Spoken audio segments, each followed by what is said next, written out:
Madame la sénateur, je donne la parole.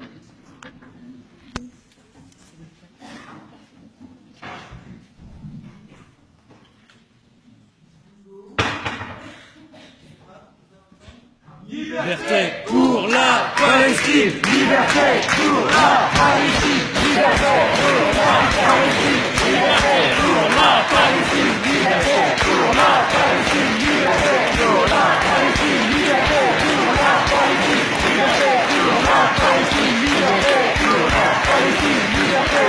la Palestine, liberté pour la Palestine, liberté pour la Palestine, liberté pour la Palestine, liberté pour la Palestine, liberté pour la Palestine, liberté pour la Palestine, liberté pour la Palestine.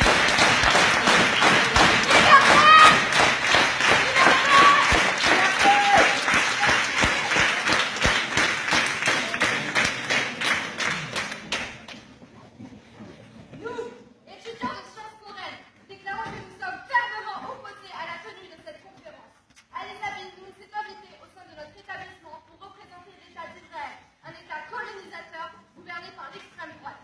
Israël, la soi-disant seule démocratie du Moyen-Orient, viole depuis des décennies le droit international et continue d'imposer un régime d'apartheid violent aux Palestiniens en dépit de l'indignation internationale. L'apartheid, nous le rappelons, désigne un régime où une partie de la population subit des discriminations et une exclusion fondée sur des critères de race, d'ethnie ou de religion. Ce mois-ci, l'État d'Israël ainsi que les États-Unis ont fait pression sur l'ONU pour supprimer un de ces rapports rédigés par deux Américains spécialistes du droit international, Richard Paul et Virginia Tidey, concluant qu'Israël est coupable de politique et de pratiques constitutives du crime d'apartheid. Ceci a conduit en signe de protestation à la démission de la secrétaire générale adjointe des Nations Unies, Nina Khalaf.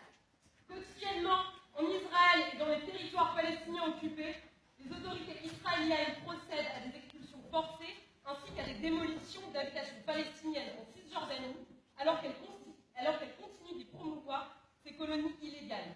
En 1974, on recensait 2019 colons israéliens en Cisjordanie. En 2013, ils étaient 500 000. L'extension incessante des colonies israéliennes ne cesse de faire reculer la possibilité pour les Palestiniens d'avoir leur propre État, puisqu'elles induisent un morcellement de leur territoire, morcellement voulu par Israël. Cette dernière impose aussi des restrictions sévères à la liberté de circulation des Palestiniens et maintient depuis 10 ans un blocus militaire sur la bande de Gaza, imposant à 1,9 million d'habitants des conditions de vie inhumaines. Depuis de nombreuses années, l'armée israélienne assassine des civils, y compris des enfants, et jette en prison celles et ceux qui osent défier leur occupation. Elle use de la torture en toute impunité sur ses détenus. Fréquemment, Israël exerce des attaques massives à l'encontre des Palestiniens sous couvert de légitime défense. En 2009, avec l'opération Plomb durci à Gaza, 1300 Palestiniens sont morts, 5000 ont été blessés, pour 13 morts du côté israélien.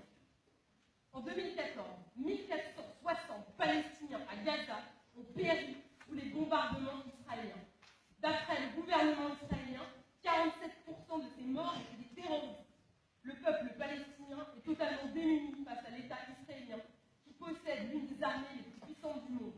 Le budget annuel de l'armée israélienne en 2015 était de 18,6 milliards de dollars et il ne cesse d'augmenter.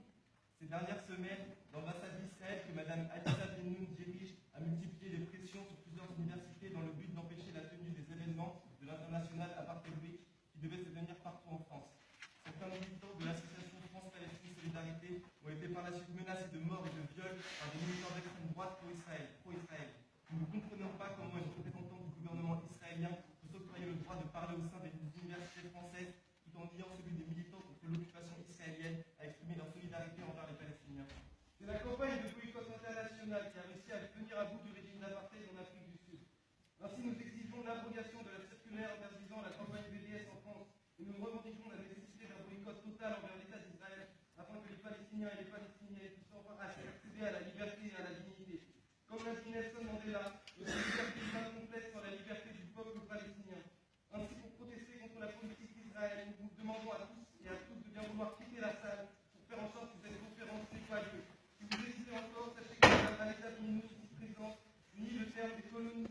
d'Israël et a été la chef du bureau politique du ministre israélien des Affaires étrangères, Lieberman, qui déclarait en 2012 au sujet des prisonniers palestiniens qui propose de les transporter en autocar jusqu'à la mer Morte pour les noyer. Merci à tous de quitter la salle, merci de nous avoir écoutés.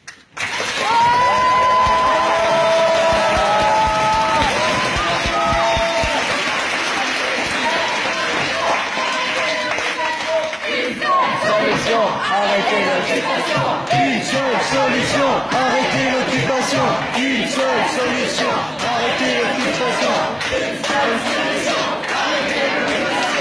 Pour la Palestine, liberté. Pour la Palestine, liberté. Pour la Palestine, liberté. Pour la Palestine, liberté.